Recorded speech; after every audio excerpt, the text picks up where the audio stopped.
Halo, selamat datang kembali di video saya. Kali ini saya akan share tentang kupas storytelling marketing brand ternama. Slide ini pernah saya presentasikan dalam webinar pada 2 Agustus 2023 dan saya ingin share kembali di channel YouTube saya. Apa yang ada di pikiran teman-teman tentang storytelling? Apakah teman-teman membayangkan sebuah cerita atau sebuah adegan atau seperti apa? Nah, dalam aktivitas marketing, storytelling itu bisa dibilang sebuah cara yang sederhana dan tidak terkesan menjual secara langsung kepada calon pembeli kita gitu. Nah, coba bedakan teman-teman ketika melihat sebuah konten, maka teman-teman akan lebih tertarik konten yang lebih menjual atau lebih jualan banget atau konten yang curhat gitu ya. Tentu teman-teman akan tertarik dengan konten curhat yang bercerita tentang kejadiannya. Nah, uh, ada dua hal. Yang pertama adalah produk, yang kedua ada value. Perlu diketahui teman-teman bahwa kenapa sih pembeli kita membeli brand atau membeli produk kita gitu. Ada dua hal. Pertama, mereka butuh atau mereka ingin. Jadi, mana yang perlu kita dorong? Apakah kita perlu mendorong informasi tentang produk kita, atau kita perlu mendorong informasi tentang nilai-nilai yang ada di produk kita? Nah, menurut saya itu disesuaikan dengan kondisi dari calon pembeli, baik itu kebutuhannya ataupun keinginannya. Nah, bicara soal value, ada lembaga riset yang sudah membuat piramid elemen dari sebuah value. Puncak tertinggi dari value piramid ini adalah social impact atau sales transcendence gitu ya. Kemudian ada life changing, kemudian ada emosional, ada fungsional. Nah, coba cek kembali konten-konten yang sudah teman-teman buat. Apakah sudah ada di stage emosional, life changing, social impact, atau mungkin masih seputar fungsional aja gitu ya, berupa save time, simply, make money, dan yang lainnya gitu. Nah, ini perlu kita evaluasi bersama. Kenapa value penting? Karena value ini adalah sebuah bahan yang nanti bisa kita ceritakan kepada target pembeli kita, sehingga cerita tersebut membangun persepsi kepada uh, produk atau brand kita. Ketika persepsi itu sudah terbayangkan, sudah tercipta, dengan kesadaran penuh mereka itu akan menceritakan kembali produk atau brand kita kepada yang lainnya, sehingga menciptakan trust atau kepercayaan kepada produk atau brand kita. Nah, trust atau kepercayaan tadi itu akan melahirkan brand advocate gitu ya. Brand advocate ini adalah bisa dibilang dia mati-matian akan membela produk atau brand yang digunakannya. Nah, ini sebagai contoh, kalau Apple mungkin teman-teman bisa tahu ya bagaimana storytelling yang digunakan oleh Apple itu bisa membuat fansnya itu memiliki persepsi bahwa Apple itu lebih premium daripada brand yang lain gitu. Bahkan secanggih apapun merek lain, pada saat ini orang-orang tetap akan setia gitu ya. Apa kalau istilahnya itu fanboy gitu. Nah, apa yang diceritakan oleh Apple? Yang pertama adalah inovasi, elegan, eksklusif, dan user experience. Dari cerita-cerita tadi, itu menghasilkan persepsi bagi pengguna dan pembelinya. Dan selain itu juga, Apple menceritakan perjalanan foundersnya, yaitu Steve Jobs. Dan Apple menyampaikan pesan-pesan emosional yang menghubungkan produk mereka dengan keinginan, ambisi, dan perasaan pelanggan. Jadi mereka sering banget ngasih kuesioner kepada user, kira apa sih yang perlu di-upgrade, apa yang menarik bagi produk atau fitur mereka gitu. Mereka sangat mendengarkan pembeli mereka. Apple berfokus pada pengalaman pengguna yang unggul, menciptakan cerita tentang bagaimana produk mereka menyederhanakan hidup pengguna dan membantu mereka mencapai hal-hal yang lebih besar gitu ya. Jadi kehadiran Apple ini sangat membantu kehidupan para penggunanya. Nah ini ada video, nanti saya akan drop di description. Ini menceritakan tentang bagaimana sebuah iPhone bisa membuat sebuah film sinematik yang biasanya digunakan menggunakan kamera profesional gitu ya. Nah ini teman-teman mungkin familiar dengan restoran fast food ini, McDonald. Apa yang dijual McDonald? Mereka tidak menjual ayam goreng, mereka tidak menjual burger, mereka menjual aksesibilitas 24 jam, ada di mana-mana, tempat nyaman, dan mereka juga menjual inovasi produk.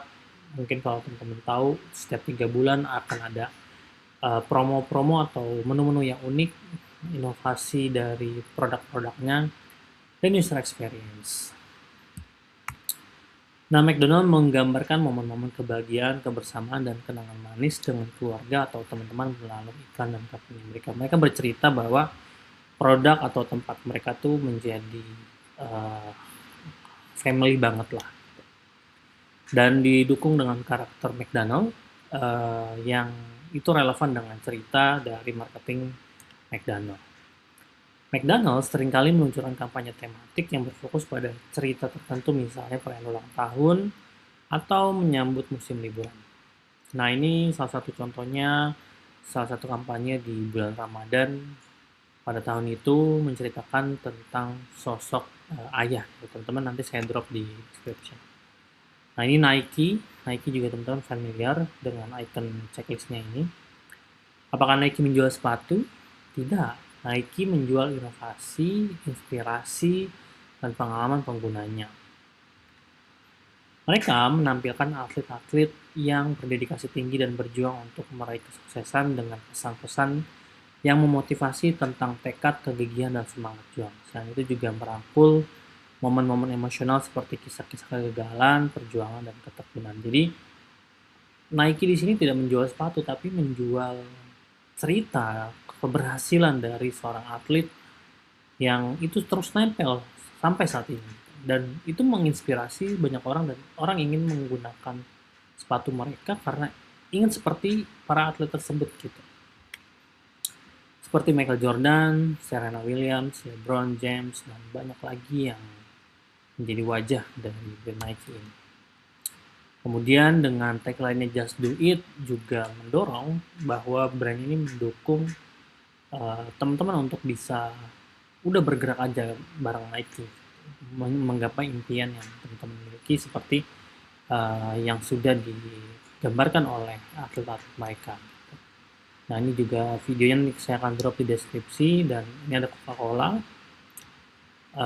Coca-Cola bukan menjual minuman manis atau minuman bersoda, mereka menjual pengalaman emosional hubungan dengan pelanggan.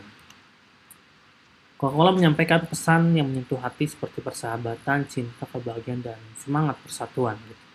Jadi yang dijual mereka tuh bukan minuman bersoda, tapi cerita-cerita ini yang menjadi kebersamaan mereka menikmati sebotol Coca-Cola gitu ya. Dan juga mereka sering banget kolaborasi dengan artis dan selebriti untuk menciptakan momen unik gitu ya, yang diingat oleh para penikmatnya gitu. Dan kemarin juga mereka menggunakan kampanye Share a Cook, menggunakan nama-nama yang paling banyak ada di Indonesia gitu ya. Ini menjadi personalized campaign bagi Coca-Cola. Nah ini juga nanti kan saya drop di description. Nah ini yang paling unik gitu ya, kampanyenya hanya dilakukan di bulan Ramadan gitu. Nah bisa dibilang Marjan ini menjual nostalgia gitu ya. Jadi Marjan sudah ada sejak puluhan tahun yang lalu dan kualitas produknya konsisten dari saya kecil sampai sekarang itu rasanya tidak berubah dan rasanya otentik dibanding sirup-sirup yang lain. Jadi bisa dibilang mereka menjual cerita nostalgia. Nah, tidak heran kalau momen-momen manis atau kenangan masa kecil yang menggunakan produk Marjan dapat membantu kenangan positif dan menggugah emosi konsumen. Tapi 3 tahun terakhir iklan-iklan Marjan itu bisa dibilang penuh dengan CGI dan ceritanya unik dan sangat mutakhir gitu ya. Mungkin teman-teman bisa nanti nonton video-videonya. Marjan bercerita menggunakan bahan alami dan resep tradisional untuk menciptakan rasa otentik yang tidak dapat ditemukan brand lain. Cerita bagaimana Marjan membantu keluarga bersatu di meja makan merayakan momen kebahagiaan bersama teman-teman dan menjadi bagian dari perayaan tradisional. Jadi Marjan kenapa cuma hadir di bulan Ramadan dan Marjan menjadi sirup yang menjadi pilihan utama gitu ya bagi Lebaran dan Ramadan karena kata kuncinya ada di perayaan gitu ya. Jadi momentum khususnya di Indonesia gitu ya, perayaan yang paling puncak tertinggi di Indonesia karena mayoritas Muslim adalah Ramadan di 30 hari dan Lebaran di mungkin di 6 hari gitu, total di mungkin 40 hari. Marjan berjualan gitu ya dengan jualan ceritanya cerita perayaan gitu dikemas dengan video-video CGI yang 3 tahun terakhir ini sangat luar biasa gitu. Nah ini juga nanti saya akan drop di description dan company saya Digitalik juga membantu salah satu kursus Mandarin itu kami membantu mereka untuk tidak berjualan kursus bahasa Mandarin tapi kami berjualan apa namanya bercerita gitu ya bagaimana bahasa Mandarin itu digunakan di kehidupan sehari-hari dan berguna untuk karir. Lalu bagaimana brand saya bisa seperti brand terkenal tadi? Saya akan bahas di video selanjutnya. Terima kasih sudah menonton. Nantikan video selanjutnya untuk menjawab pertanyaan bagaimana brand teman-teman bisa bercerita seperti brand-brand terkenal lainnya. Terima kasih, sampai jumpa.